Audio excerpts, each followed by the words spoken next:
Bereshit 9:1. Pode ler, pastor? E abençoou Deus a Noé e a seus filhos, e disse: frutificai, multiplicai e enchei a terra. Agora até onde? Amém, até um mesmo. Então aqui o Senhor deu a bênção logo depois que o Noé, ele sai da arca juntamente com os seus filhos. O Senhor abençoa com a bênção da fecundidade. O Senhor abençoou dizendo que eles fossem fecundos e multiplicasse e enchesse a terra. Depois vai acontecer aquela situação adversa que vocês já estão bem familiarizados, de quando Noé ele planta ali a vinha e acontece aquele episódio. Posterior a isso, nós vamos ter aí no capítulo 10, nós vamos ter aí a geração dos filhos de Ham, geração dos filhos de Cã. No capítulo de número 10, e o verso de número 6 ao 20.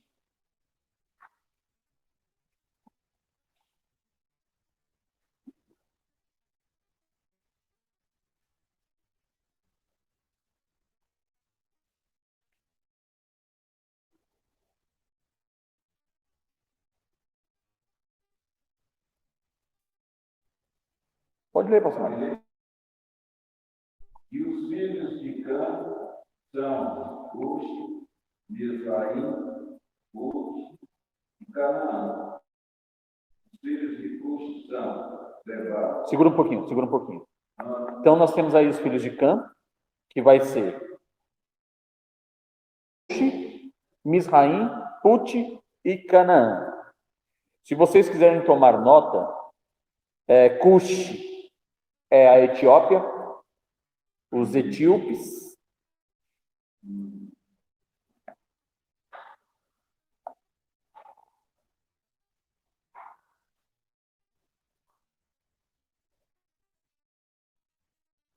Mizraim são os egípcios,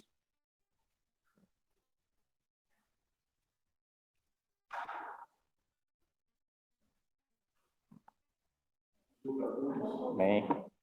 Então, Etiópia, Cush, Mizraim, Egito.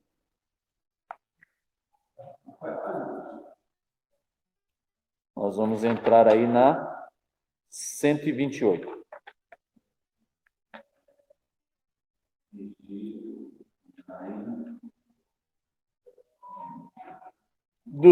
De Put, nós temos uma pequena esfera que vai trazer aí o sentido da Líbia.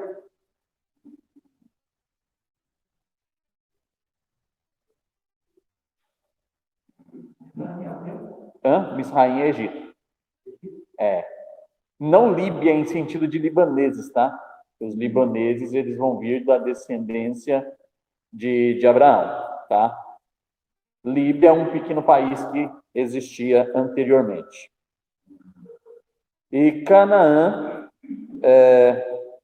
nós vamos ter aí esse termo, eles não vão existir como nação, mas eles vão difundir aí uma multiplicidade de povos. Nós vamos ver aqui já, tá? Então, aqui de Canaã, vai se difundir aqui uma multiplicidade de povos, ok? Então, pode dar continuidade na leitura aí, pastor? 7. E os filhos de Cush são Seba e Avilá e Sabta, Ramá, Sabtecá. E os filhos de Ramá são Sabá e Dedã. E Cush gerou a Nimrod, e este começou a ser poderoso na terra. E este foi poderoso caçador diante da face do Senhor, pelo que se diz, como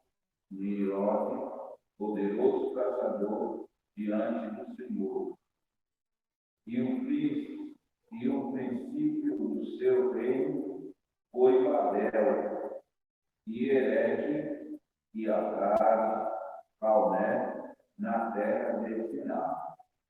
Desta mesma terra saiu ele a Assíria, e edificou a Nínive, e Reobote, e Calá, e Rezem, entre Nínive e Calá. Esta é a grande cidade. Segura aí, pastor. Então, aqui nós vamos ter essa maior concentração em Nimrod.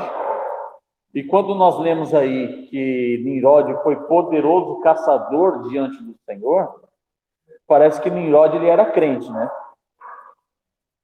Mas, na verdade, diante do Senhor é que ele queria estar à frente de Deus. Ou seja, ele era contra tudo aquilo que o Senhor propunha. Então, foi ele quem sobressaiu aos demais para a conquista das terras errôneas. Então, veja só que nós temos aí a Síria, nós temos aí Nínive, que vai dar bastante trabalho, nós temos aí Calné, que fica na terra de Siná. Esse perímetro conquistado por Nimrod, ele vai ser tudo que anteriormente, conforme nós já vimos em aulas anteriores, era a terra de Sem, mas o Nimrod ele sai avante e ele conquista 7 cidades. E dessas cidades ele toma posse e difunde ali a estaca contra o Senhor. Lembra quando nós tratamos acerca de Caim e Abel? Caim e Abel, antes eles eram adoradores do Eterno. Mas quando naquele momento em que se vai oferecer o sacrifício, o Caim ele fica revoltado, por quê? Porque o Senhor recebeu o sacrifício de Abel com fogo e o sacrifício de Caim permaneceu como estava. Ou seja, pelo que o Senhor não se agradou e não recebeu. O Senhor vai tentar se aproximar novamente do Caim, mas o Caim se torna resistente quanto a isso. Não quer dar ouvido à voz do Senhor e acaba matando o seu irmão. O que ele faz? Quando ele sai dali, ele entende que ele não quer servir ao Eterno. A primeira coisa que o Caim vai fazer é difundir um ídolo para a adoração. Então, o primeiro idólatra foi justamente o Caim. Dentro dessa questão, nós vamos ter aqui, dentro da sucessão, mesmo dos filhos de Sete, né, que nós já estamos falando aqui um pouco mais à frente, dentro da geração de Noé, mas é como se aquela maldade lá de Caim permanecesse. E aí o Nimrod ele vai fazer a mesma coisa. Ele quer, juntamente com o seu povo que ele conquista, ele quer tomar conta de tudo. Ele é tão perverso que ele mata o seu pai e casa-se com a sua mãe. E da sua mãe é gerado o filho Tamuz, lembram? O filho do Natal é gerado o Tamuz, ou seja, ele é filho do Nimrod. Então aqui, essa maldade que vai ser adjacente, vai tomar conta, vai tomar curso de toda a terra que vai se expandindo. Porque a ordem do Senhor foi justamente o quê? Ser fecundo. O que o Nimrod fez? Ele pensa, olha, como o Eterno destruiu todos os homens nas águas do dilúvio, nós vamos fazer o seguinte. Nós vamos aqui em Babel, né? Babel é uma contração de Babilônia. Então, aqui em Babel, nós vamos erguer uma torre, e nessa torre nós vamos colocar um ídolo na ponta. Então, cada vez que eles construíam, fizeram aqui a base, colocaram um ídolo. Erguia uma laje, eles colocavam o ídolo em cima. Erguia a segunda, terceira, quarta, quinta laje, todas as que eles iam erguendo, eles colocavam o ídolo em cima. Como se o ídolo tivesse com uma espada para cima, apontando para o Eterno. Então ele, como poderoso caçador diante do Senhor, é que ele queria estar à frente daquilo que o Eterno tinha proposto. Ou seja, ele não estava trabalhando pelo Senhor, e sim contra o Senhor. Porque a ordem do Senhor, conforme nós lemos no primeiro verso, no capítulo 9, verso 1, era para ser fecundo e espalhar pela terra. O Nimrod, ele faz o inverso, ele diz, olha, nós vamos nos concentrar todos aqui em Babel, e o Eterno não vai nos espalhar. Nós vamos criar aqui a nossa civilização. Ou seja, a ordem do Senhor era para expandir e ele queria concentrar. Então ele estava em contrariedade ao Eterno. Por isso que o Senhor ele vai confundir as línguas, e confundindo as línguas, o que eles tiveram que fazer? Se expandir, se espalharem por todos os lugares do mundo. Porque, na verdade, quando você lê a Bíblia e vê que Deus não quis, vamos usar um outro meio para estar resolvendo aquela questão, ele deixa transparecer realmente que Deus não estava contente com aquilo por outras razões, não era simplesmente porque estava sendo feito mal, né? Que alguma coisa que eles estavam fazendo ali, nessa construção, e a maneira como fazia, os caras agradando a Deus. E Deus deu como castigo essa multiplicidade das línguas. Deus poderia usar um meio mais plano, por exemplo, para resolver, mas não, Deus foi castigo. Sim. Como um castigo. Justamente por isso, porque a ordem de Deus era se espalharem. Só que eles se concentraram e falaram, não, nós vamos ficar todos juntos aqui. Quando Deus mandou espalhar, eles queriam fazer o inverso do que Deus mandou. Exatamente, afrontando ao Senhor. Então o Senhor mandou a conclusão das línguas, pelo que automaticamente eles tiveram que cumprir aquilo que o Eterno falou. Ou seja, quem está no controle é o Criador. A criatura não pode contender contra o Criador. Aquilo que o Criador estabeleceu, não há quem possa ir contra aquilo que ele estabeleceu. Então aqui nós temos justamente mais da metade da história aqui do Cã em si, da genealogia, se tratando aqui acerca de Nimrod, e a expansão que ele teve, e ele vai ser o dominador de todos os seus irmãos e primos. Então todos esses que nós mencionamos aqui, eles vão para essas terras conquistadas por Nimrod. Ok? Pode dar continuidade, pastor, por favor. 13. Teve Israel, gerou a Lubim, e a Anamim, e a Leabim, e a Nafuim, e a Batusim, Cafuim, 2 saíram os filisteus e a Cafuim. Então veja só, aqui os filisteus, eles são originários do povo do Egito. Eles são originários de Misraim. Certo? Então aqui os assírios vão ser originários de Cush. E aqui os filisteus, eles são originários justamente deste que agora é mencionado. Vamos lá. E a Batusim, e a Canaã gerou a Sidom, seu primogênito, e a Essa, e ao Jebuseu, ao Amorreu, e ao Gidazeu, ao Ebeu, Aqueu, ao Simeu, ao Arvadeu, ao Zemareu, ao Amadeu, e depois se espalharam as famílias dos cananeus. E foi o termo dos cananeus desde Sidom, indo para Gerar, até Gaza, indo para Sodoma e Gomorra e Adimá, Zeboim, até lá.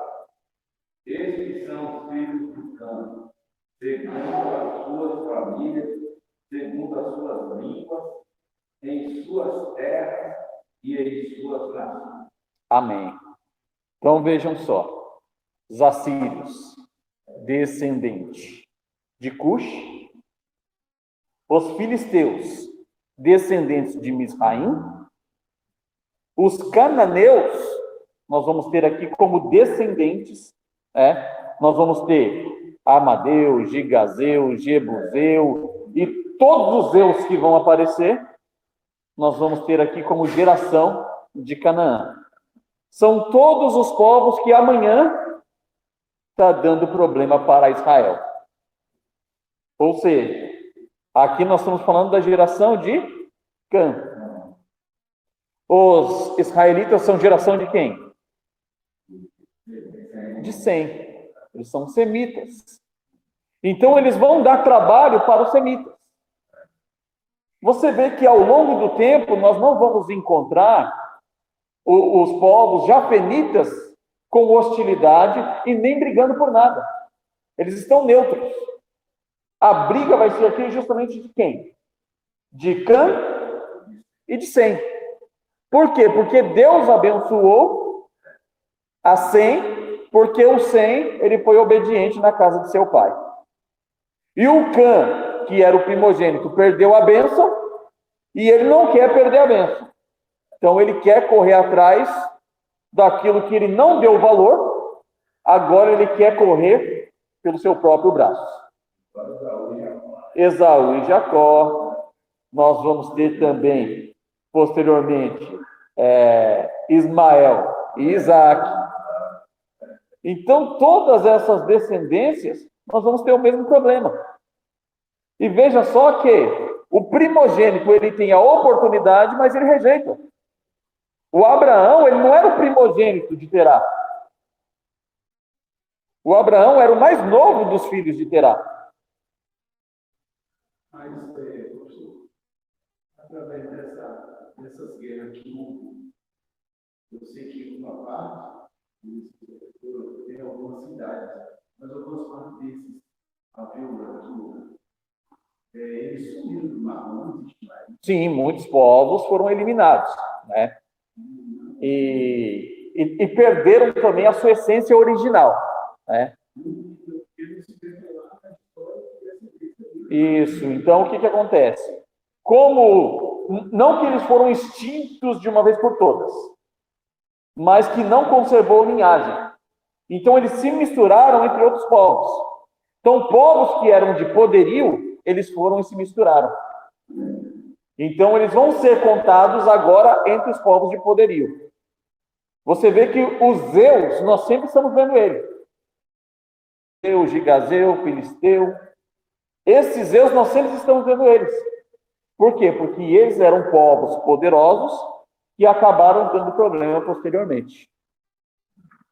Os impérios mundiais que se levantaram eram tudo nações originárias dos filhos de Sem. Tudo lá de trás. Nós vamos ter o Egito, que era Misraim. Nós vamos ter Cush, que vai levantar o Egito. Então, nós vamos ter aí, ao longo de todo esse tempo, nós vamos ter essa briga interna por causa do poderio. Eles estão de olho de quê? Injustamente no poder. Ao longo de todas as eras, vai passando de geração em geração. Nós aqui, no Brasil, por exemplo, nós não temos essa problemática de guerra, porque nós somos miscigenados. Nós somos muito misturados.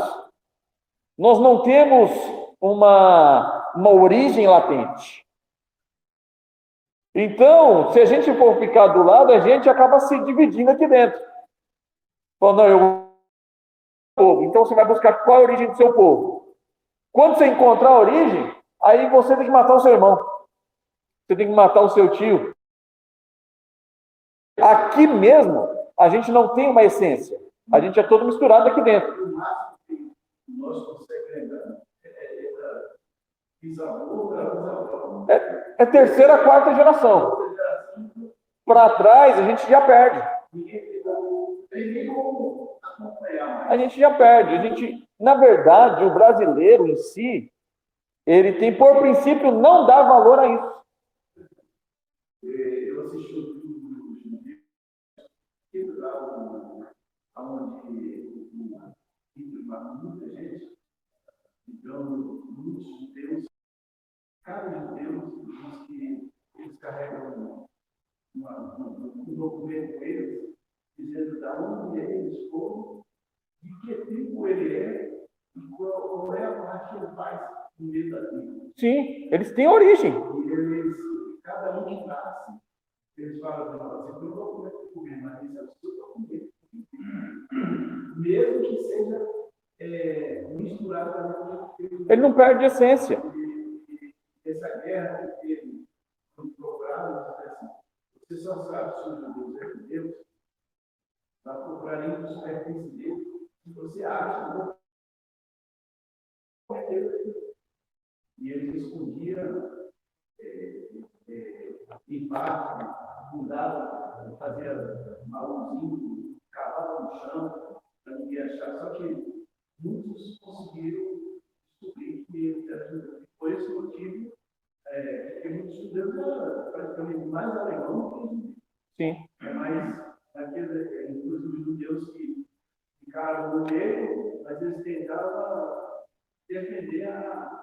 Mas ele era alemão. Mas por causa desse documento, quando se descobria que ele tinha origem, aí dizendo, não, ele é judeu. Eles iam e marcavam as casas. Isso, marcavam a casa. Mas eles tinham que buscar se ele era esse documento.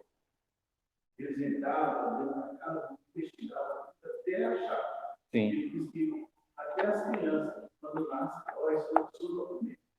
Eles vasculhavam tudo. E fazer igual para outras nações, não existe isso. Tirando os judeus que fazem isso, existe uma outra nação.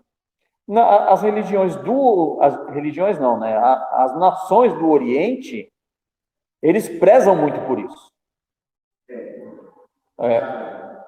A atual Turquia hoje, né?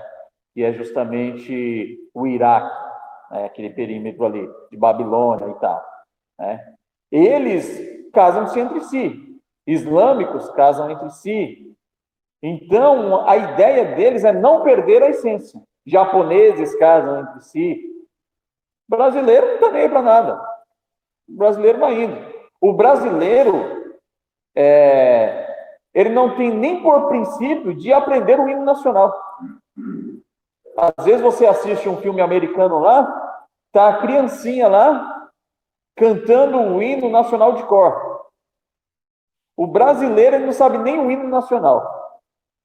Que eu estava na classe dele, né, todos os dias antes das aulas, eu lembro muito bem de módulo, assim, estudava, cantava no nacional. Hoje essa essência vai ter ainda um pouco em algumas escolas particulares. Mas a escola pública já perdeu essa essência. Exatamente. E aí, a origem do Brasil mesmo, ninguém nem sabe. Ninguém nem sabe como o Brasil nasceu. Para você ver como nós não nos preocupamos com a história. Nós não nos preocupamos com a geografia, isso a gente não está nem aí.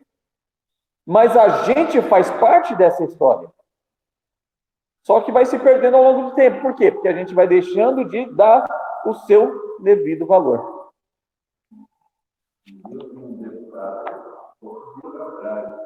Ele falando que teve um setor lá de Brasília que tinha lá uma bandeira vermelha, ao invés de ter a bandeira do Brasil. E ele disse que ele passava ali, olhava aqui, e ele disse para meu Deus, quando esse pessoal abrir os olhos e ver que a coisa está errada, para a gente preservar o símbolo nacional aqui, não o pilar de fora, aquele pouquinho. E ele disse que quando viu que o Bolsonaro entrou e tirou aquela bandeira de lá, mandou tirar a bandeira dele. Não sei se foi que era. Ele disse que quando ele viu a bandeira do Brasil, pessoa que é patriota, né? Exatamente. Abram aí para mim na página 128, ó. Vocês vão ter aí um pequeno gráfico. Nós temos aí Adão. Já pulando um pouco para frente, nós vamos ter o Noé. De Noé, nós temos a origem de todos os povos, de toda a nação. Porque os filhos de Adão foram destruídos nas águas do dilúvio, certo? Então, os filhos de Noé vão dar a continuidade. Então, Noé está ligado ainda a Adão. Daquela geração, quem sobrou foi o Noé. Então, Noé ficou para contar a história. Então, todos nós somos geração agora de Noé. Então, vem Jafé, Sem e Cã. Em Sem aí nós temos umas 8 gerações até chegar ao Abraão. O Abraão aí com as suas 2 esposas. Nós vamos ter aí Sara e Agar. Sara está dentro do conceito semita e Agar está dentro do conceito de Misraim. Certo? Então aqui nós já vemos a mistura se manifestando. Por que Agar ela é de Misraim?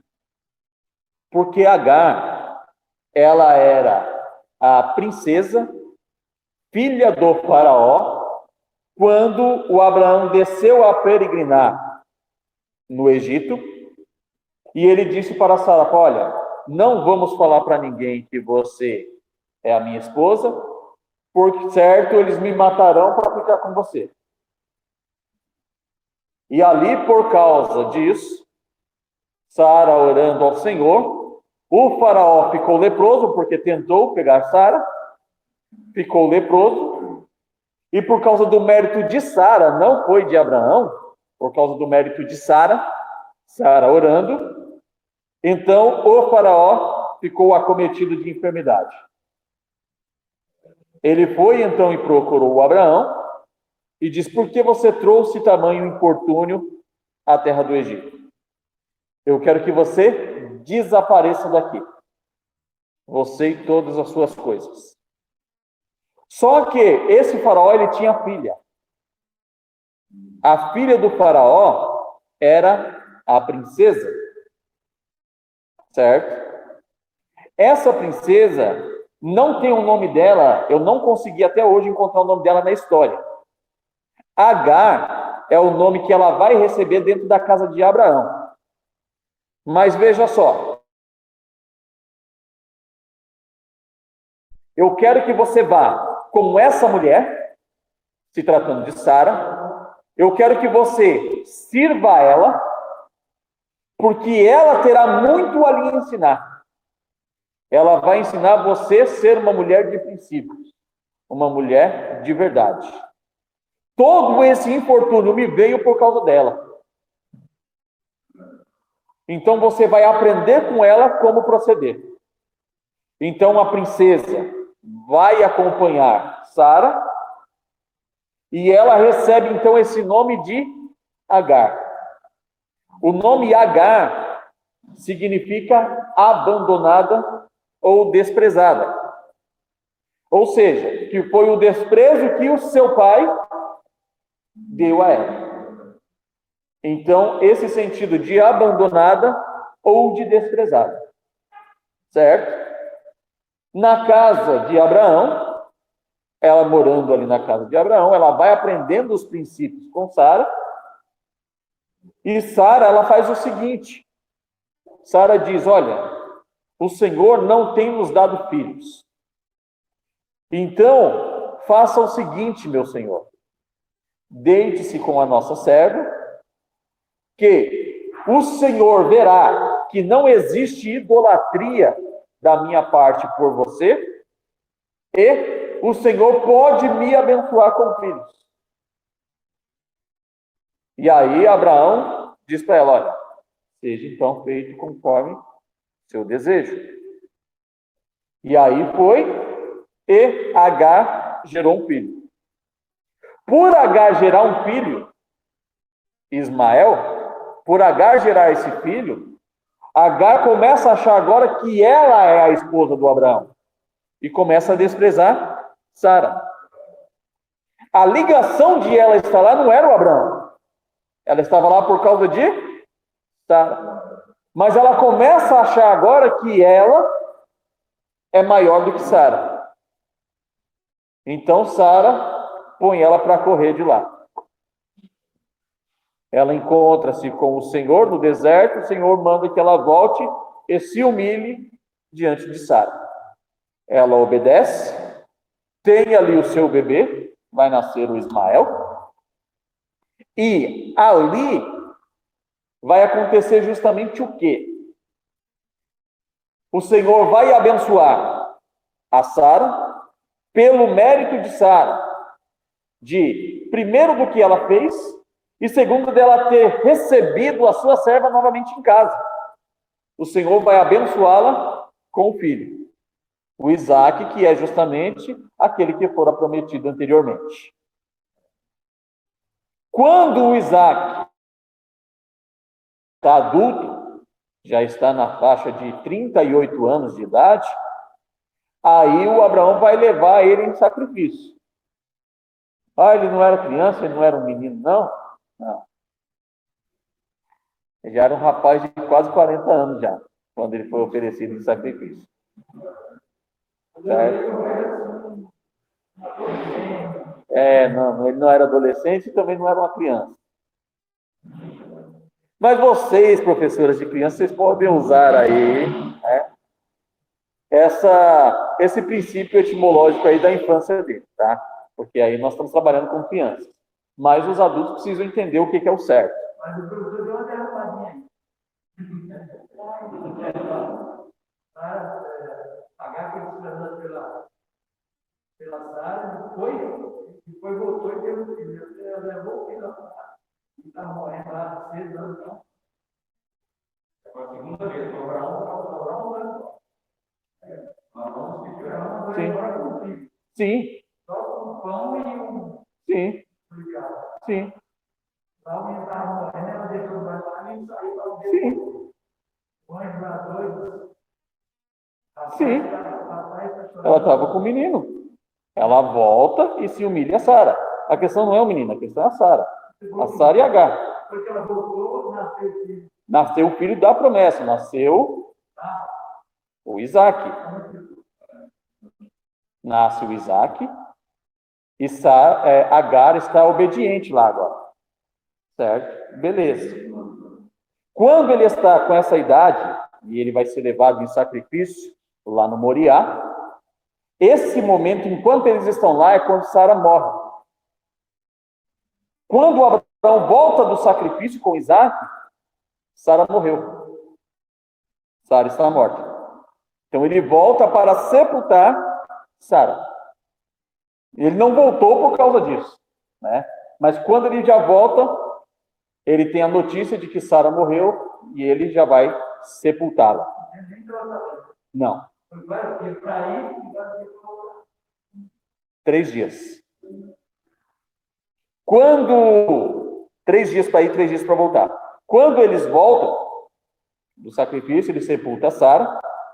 Isaac, muito entristecido pela morte da mãe, o Abraão manda que se busque uma esposa para o Isaac. É quando, então, Rebeca é trazida.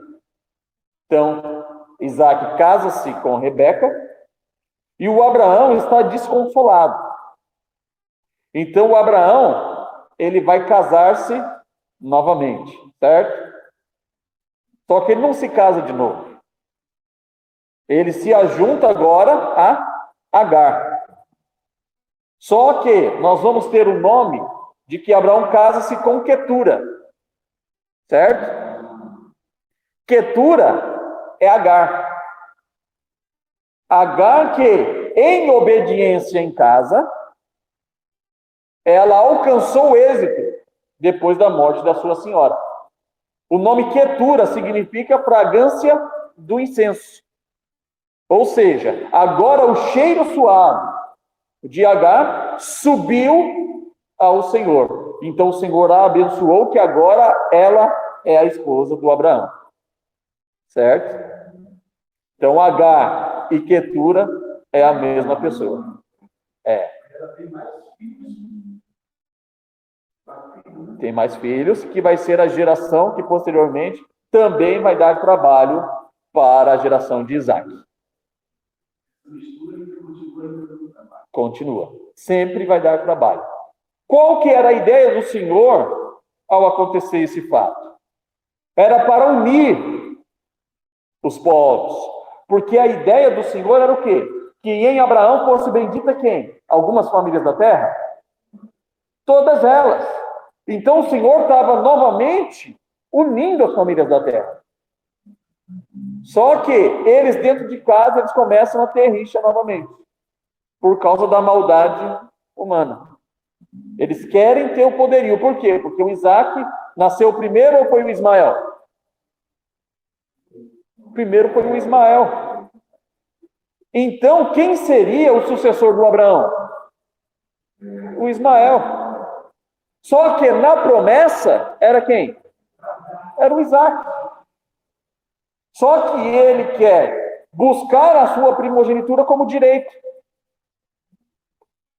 E sem que a bênção estivesse inferida sobre ele.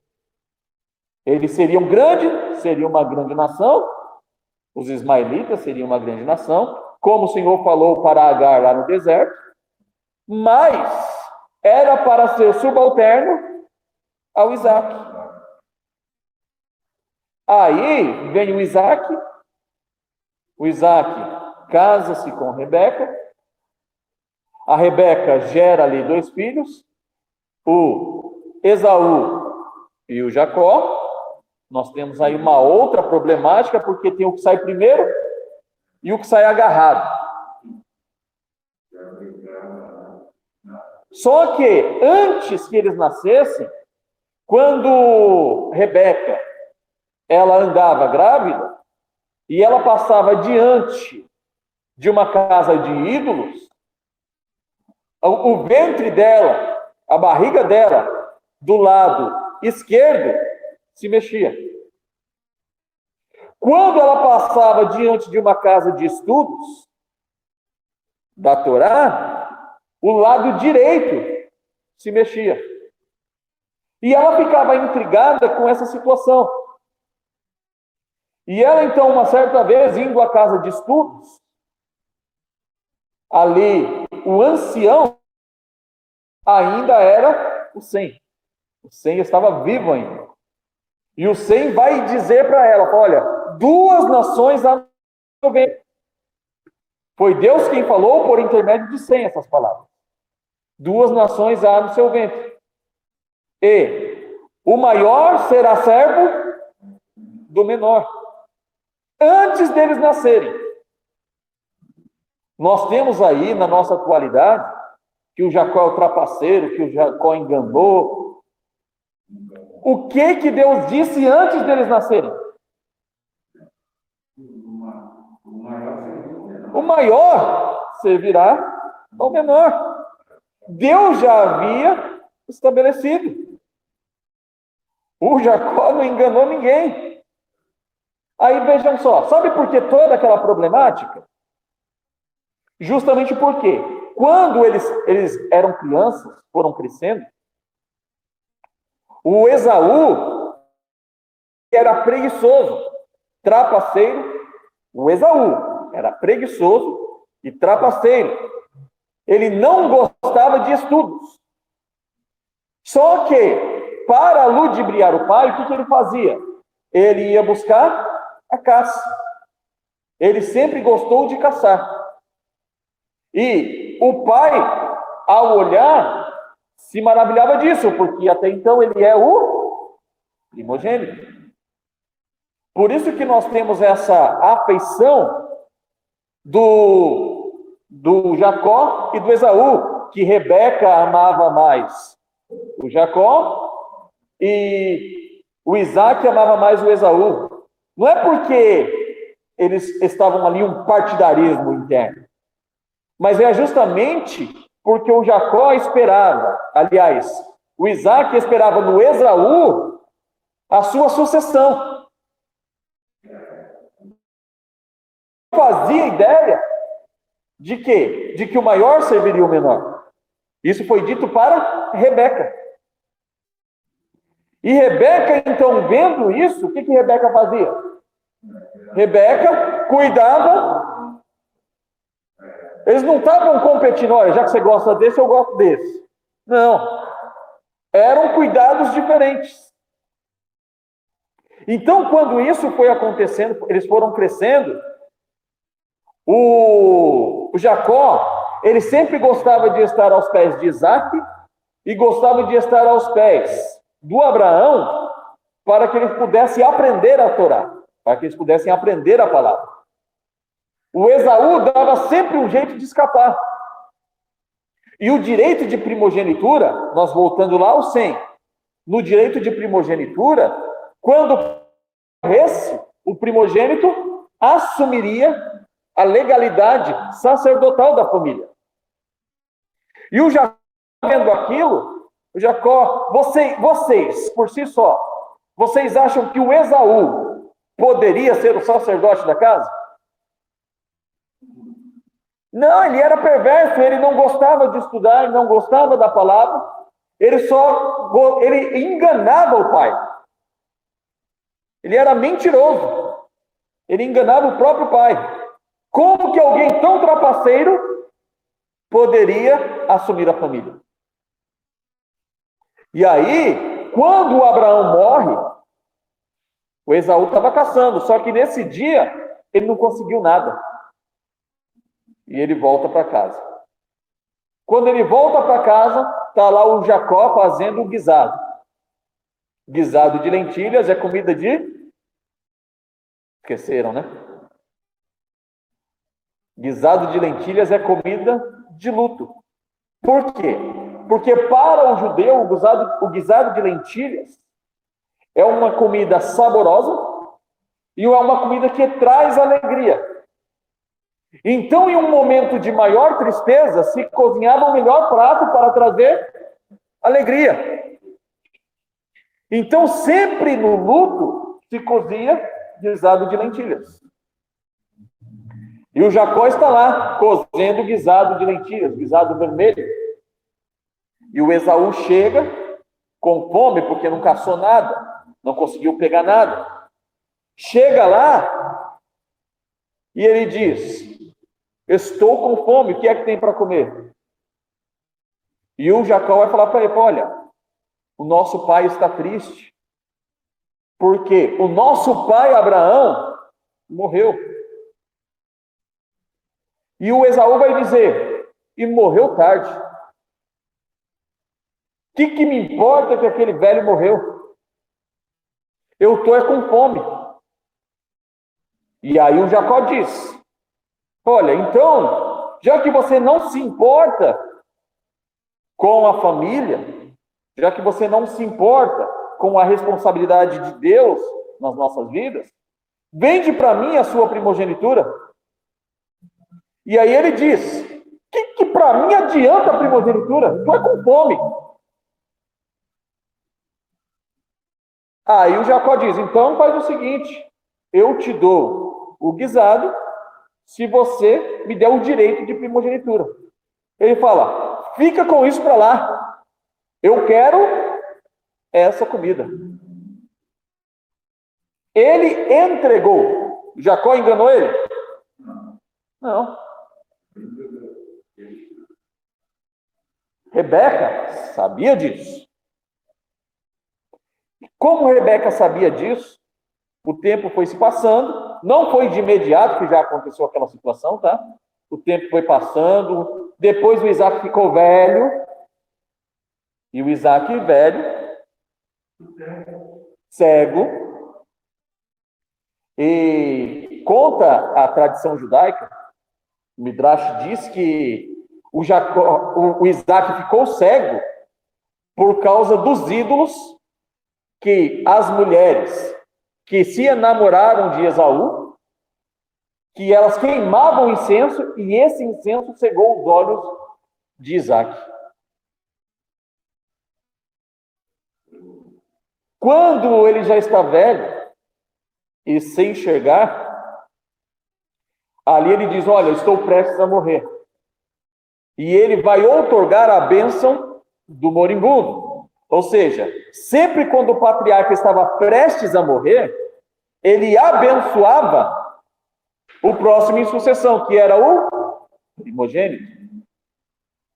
Então ele diz para o Esaú: olha, meu filho, eu estou prestes a morrer.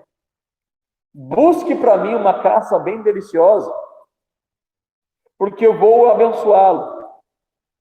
Vou passar para você a sucessão. E aí ele corre e vai. Nesse interim, Rebeca tinha ciência das coisas. Só que se o Jacó chegasse lá da forma natural, o Isaac está cego. O Isaac saberia que não era. E aí o que Rebeca fez? Vestiu nele uma roupa de Esaú e colocou o pelo dos animais no seu braço. Quando o Jacó chega, ele diz: quem está aí? E aí o Jacó diz: sou eu, pai. Ele não disse eu sou Esaú, ele disse: sou eu, pai. Aí o Isaac diz: a voz é do Jacó, mas o cheiro é de Esaú. É o cheiro dos lírios dos campos. Aproxima-te, meu filho. E ele se aproxima. E aí o Isaac apalpa o braço e diz: é o meu filho Esaú. E ele abençoa. Ele abençoa a pessoa certa ou a pessoa errada? E abençoa a pessoa certa. Quando o Jacó ele sai dali, depois dele sair, chega o Esaú. E ele diz: está aqui, pai, a caça. Cadê a minha bênção? Ele foi de olho na bênção. Ele diz: mas eu já te abençoei. Ele diz: não, eu cheguei agora. Quem que saiu daqui do meu quarto? Ele diz: por certo foi o meu irmão, aquele trapaceiro. Por isso é o seu nome Jacó, porque ele é um trapaceiro. Mas na verdade, quem que é o trapaceiro? É Esaú.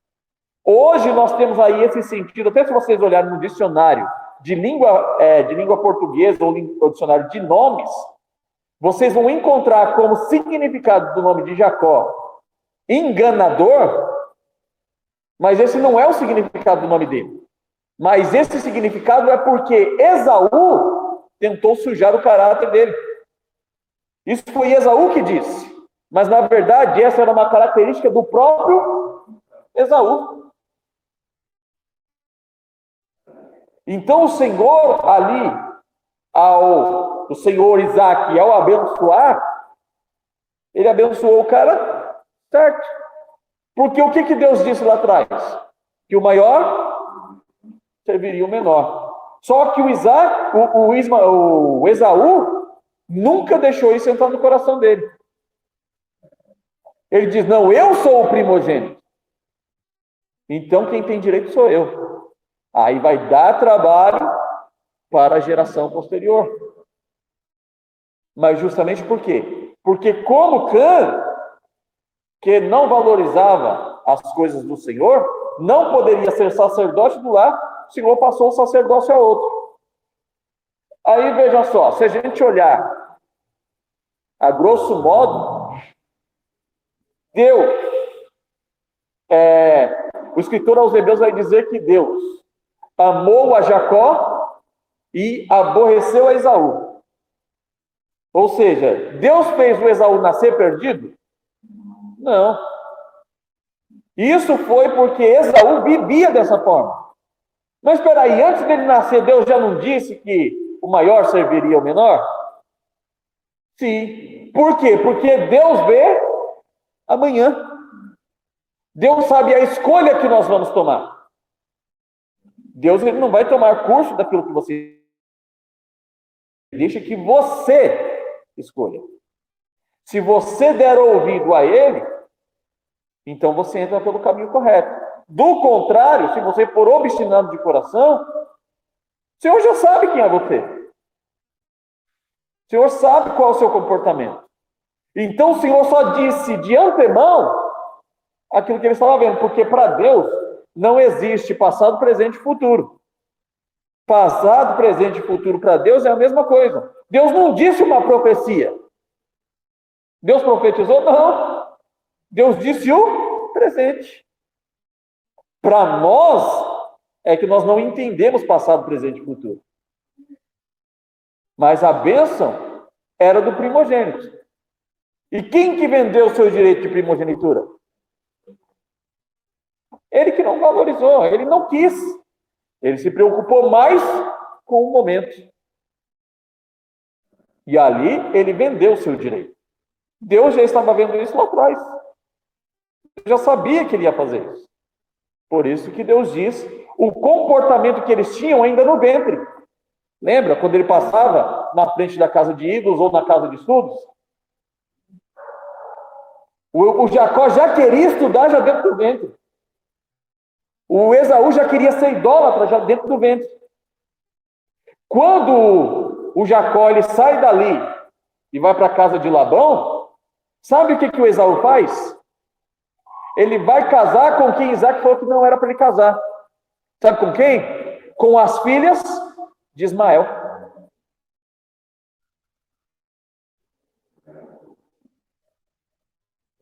A descendência de Esaú vai ser o quê? Terrível. Por quê? Porque o próprio Esaú, ele não agiu como primogênito e perdeu a bênção, e o Ismael a mesma coisa. Então vai vir um povo totalmente hostil a Israel. Por isso que é tão ferrenha essa briga que eles têm em casa. Ele casou e isso trouxe muita tristeza ao coração de Isaac, por ele ter se casado com mulheres ismaelitas. Amém? Vamos entrar aqui um pouquinho, depois a gente...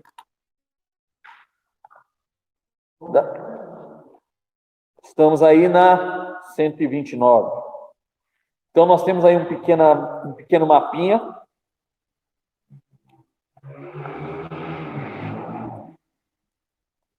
Então aí, ó, voltando aí na 128, ó. Então Sara e Agar, ok? Isaac e Ismael.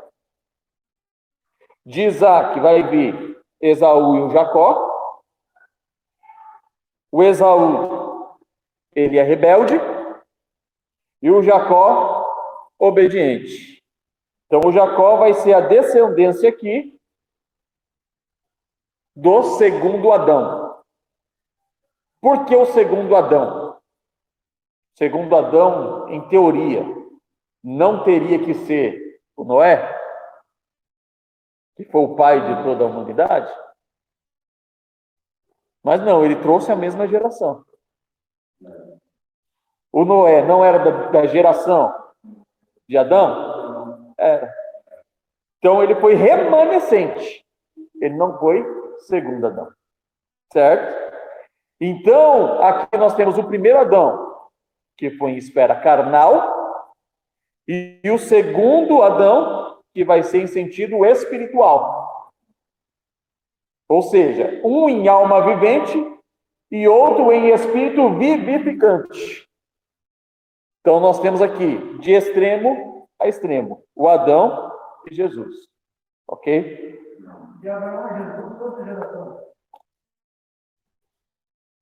Ah, não sei não. Acho que você está me provando, hein? Não sei de cor não, pô. Não sei de cor não. Mas na genealogia de Mateus está descrito. Então tá bom. Está me provando então. Está me provando então. Tá certo. Não lembro, pô. Você quer que eu me lembre de tudo também? Eu sou homem como você. Você acha que sou um semideus?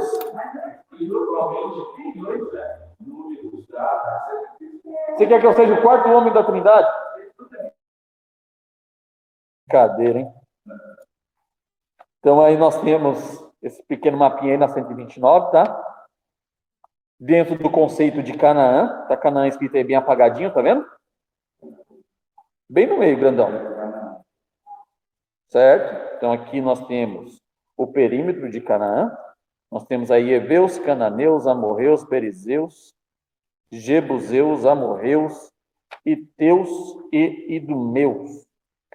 Todos esses povos aqui vão estar habitando nessas terras, e é justamente o povo que vai dar trabalho para Israel justamente por causa dessa linhagem, que vai vindo com essa hostilidade e vai tentar se levantar para restabelecer o poderio que foi perdido por Cã, o poderio que foi perdido por Esaú, nós vamos ter trabalho com isso aí, e o poderio que foi perdido também por Ismael, certo? Mas também sempre Sim. a gente vai falar que ele matou tantos, milhares e milhares. Quer dizer, então, a oração vai ser que sobrou ninguém. Porque, na verdade, Derrotou. Grande parte da conquista que não foi feita por Josué foi Davi quem conquistou. Então, Davi vai ser um marco daí para frente. E o erro foi ter deixado alguns deles para Deus. Por quê? Porque o mal ele não foi cortado pela raiz lá atrás. Então a raiz está indo para longe agora. No tempo de Davi, não tinha como pegar todo mundo. Tá sempre alguém longe. E aí a problemática vai se instaurar a partir do que de Salomão. Porque Salomão vai casar, vai fazer alianças políticas, trazendo de volta a idolatria para dentro de Jerusalém. Vai dar poder a eles, na verdade, né? Então vamos lá, ó, página 130 aí. A Bíblia diz que Noé teve 3 filhos: Sem, Jafé e Cão. Cão, por sua vez, teve um filho por nome Misraim e o outro por nome Canaã. Ele teve outros, é claro. De Misraim veio o Egito, que posteriormente foi chamado de terra de Cão. Por este motivo, do Egito ser chamado Misraim. Na terra do Egito, tinha ali, à borda do mar, do rio Nilo, tinha uma coloração escura. Eram limpas, lindas as águas do Nilo, daí a fertilidade do Egito. O Egito foi muito próspero financeiramente, justamente por causa do rio Nilo. E as terras da volta, ela era preta. Então, eles chamavam a sua terra, os egípcios chamavam de terra negra. Chamavam de Camel, que significa terra negra.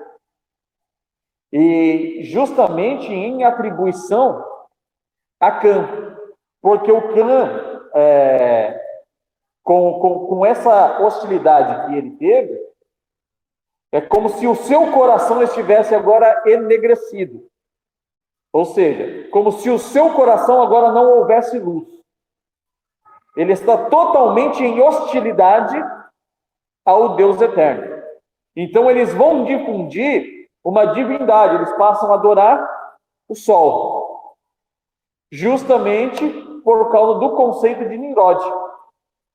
Nimrod vai estabelecer isso lá atrás e vai tendo essa adoração, essa veneração à divindade do sol.